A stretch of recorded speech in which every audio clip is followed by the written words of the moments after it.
Hello friends, जय हिंद, वंदे मातरम। Welcome back to our YouTube channel. Friends, हमारे डिफेंस के सेक्टर में एक बहुत बड़ा जो डेवलपमेंट है वो देखने के लिए मिल रहा है। और ये जो डेवलपमेंट है ये आपको ऐसा देखने के लिए मिलेगा, इसे हम कहेंगे एग्रेसर स्क्वाड्रन।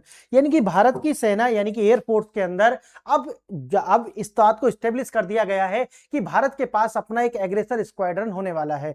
और ये जो एग्रेसर स्क्वाड्रन है, ये कॉन्सेप्ट क्या है मैं आपको थोड़ा सा एकदम कंसाइज वे में बता देता हूं।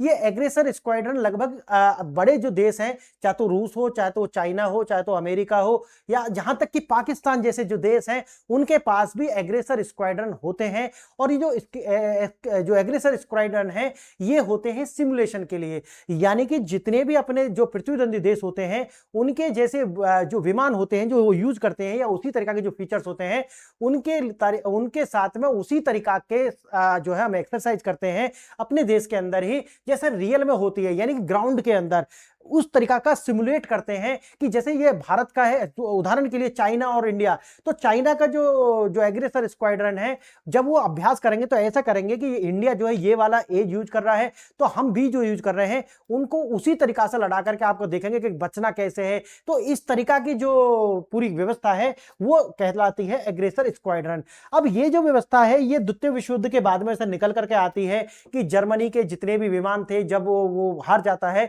तो उनका जो फ्लीट है उनके साथ ही उस तरीका से उनके रिवर्स इंजीनियरिंग की गई और बाद में उनको जो है यूज किया गया एज ए एग्रेसर स्क्वाड्रन के लिए। आज देखेंगे कि इसका इतिहास क्या है और अगर ऐसा भारत करता है तो इससे भारत की जो अपनी कैपेबिलिटी है वो किस तरीका से बढ़ जाएंगी। और वास्तव में ऐसा होना ही चाहिए, क्यों? क्योंकि रियल ग्राउंड टेस्ट जो है वो होता रहता है इससे। और हमें ये पता रहता है कि अगर चाइना के साथ हमारा ये 1-to-1 होता है तो हमें उनके जो विमान वो यूज करते हैं तो उनके साथ में किस तरीका से डील करनी है। आगे देखते हैं क्या है ये सारा। एग्रेसर स्क्वाड्रन क्या है? दुश्मन की तरह लड़ने वाले जो अपनी विमान यूनिट है उनका एक पूरा फ्लीट है और कुछ नहीं है। ये वायुसेना का एक विशेष यूनिट है जो दुश्मन के विमानों और युद्ध रणनीति के क्या करता है, बिल्कुल हूबहू उसकी नकल करता है। लक्ष्य है असली युद्ध जैसा अनुभव लेना है। इसका उद्देश्य पायलट और वास्तविक लड़ाई के बीच का जो दबाव होता है उसको रिलीज करना है कि अगर उन्होंने पहले से ऐसा अभ्यास किया हुआ है तो जो वास्तव में युद्ध होगा तो उस तरीका का जो प्रेशर है उनके ऊपर नहीं रहेगा। इसके लिए किया जाता है। शुरुआत हुई थी जैसे मैंने बताया कि द्वितीय विश्व युद्ध के बाद में इसकी शुरुआत देखने के लिए मिलती है। जर्मनी और ब्रिटेन ने सबसे पहले दुश्मन के पकड़े गए जो विमान हैं उनके द्वारा ही जो है ये कार्य शुरू कर जाता है कि जर्मनी के जितने भी विमान थे उनको सबसे पहले एग्रेसर स्क्वाड्रन के रूप में ही जो है यूज करना शुरू करते हैं।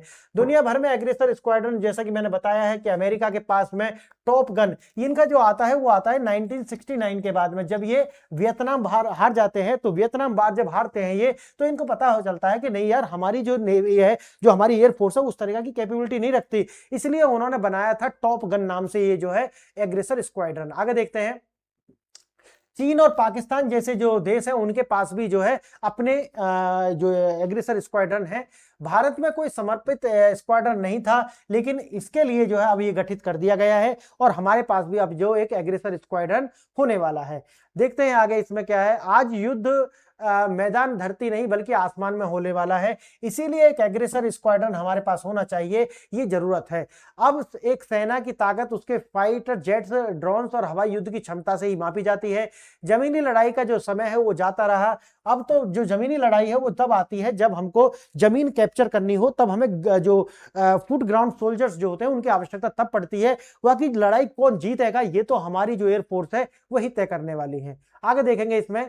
दुश्मन की तरह सोचो, यानी कि जो एग्रेसर स्क्वाड्रन है वो हमको क्या कहता है, वो कहता है कि दुश्मन की तरह सोचना है। यानी कि आपको उनकी तरह से, जैसे ए और बी हो गया, मानो ये है, सपोज करो ये इंडिया है और ये चाइना है ना, तो हमको क्या करना पड़ेगा कि चाइना की तरह सोचना पड़ेगा कि चाइना का जो ये विमान है वो कार्य कैसे करेगा, वो पायलट कैसे सोच रहा होगा, इस तरीका से हमें सोचना है।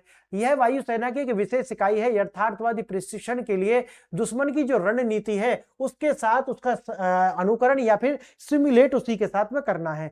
लक्ष्य क्या है? वही है कि पायलट पर जो एक अप्रत्याशित दबाव ना आए उस समय में जब वो वास्तव में युद्ध हो रहा हो, पता होना चाहिए। ठीक है, हमने पहले भी ये किया हुआ है। DACT वही है, डिसिमिलर एयर कम्बैट ट्रेनिंग जो है ये इसके साथ इसको परीक्षण करते हैं कि भाई पहले से ना हो कि उन्हें पता ही ना हो कि भारत की या चाइना की क्षमता क्या है। आगे देखना। शुरुआत कहां से होती है? वर्ल्ड वार 2 के बाद में आप जानते हैं कि जो जर्मनी के जो पकड़े गए थे विमान, जिनका नाम था ट्यूरिंग जर्कर्स जो है, उनके साथ में जो है रिवर्स इंजीनियरिंग करके उन्हीं के साथ में इस तरह की स्क्वाड्रन बनाई जाती है। और बाद में जाकर के जो ब्रिटेन है वो इससे जो है फैमिलियराइजेशन प्रोग्राम चलाता है, ताकि वो फेमिलियर हो सके कि भाई ये जो विमान होते हैं दुश्मन देश के, उनके साथ में लड़ाई कैसे करनी है, इसके नाम से। लेकिन बाद में आप जानते हैं कि अमेरिका जो वियतनाम वार में हारने के बाद में उन्हें पता चलता है कि जो है ये जो एग्रेसर स्क्वाड्रन है वो कितने ज्यादा जरूरी है, एक सिमुलेशन क्रिएट हो जाए उससे पहले तो बेहतर है। तो इसीलिए उन्होंने 1969 में टॉप गन नाम से जो है ये जो एग्रेसर स्क्वाड्रन है इसका निर्माण किया, और उसके बाद में उन्होंने इसको लेकर के काफी जो है प्रशिक्षण किए। परिणाम वही निकल कर आता है कि अमेरिका के जो पायलट है वो युद्ध में कौशल हो जाते हैं, और ऐसा करने से जो है आपको एक मॉरल बूस्ट कहिए कि आपको पता होता है कि यार उस देश के जो पायलट है वो कैसे सोचते हैं, वो उसकी जो ट्रेनिंग है वो इनको हो जाती है।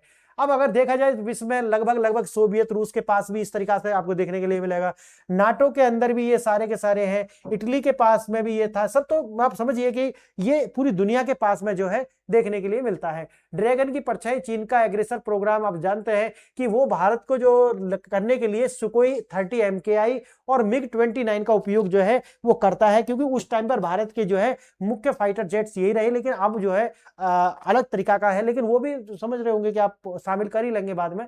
यह भारत के लिए एक सीधा सीधा और गंभीर रणनीतिक खतरा है, क्योंकि उनके पायलट लगातार हमारे विमानों की तरीका से क्षमता जो है वो बढ़ा रहे हैं और उसी तरीका से सोच रहे हैं। 2019 में पाकिस्तान ने भी, आप जानते हैं कि पाकिस्तान F-16 का जो है प्रयोग करता है जो है ये एग्रेसर स्क्वाड्रन के लिए।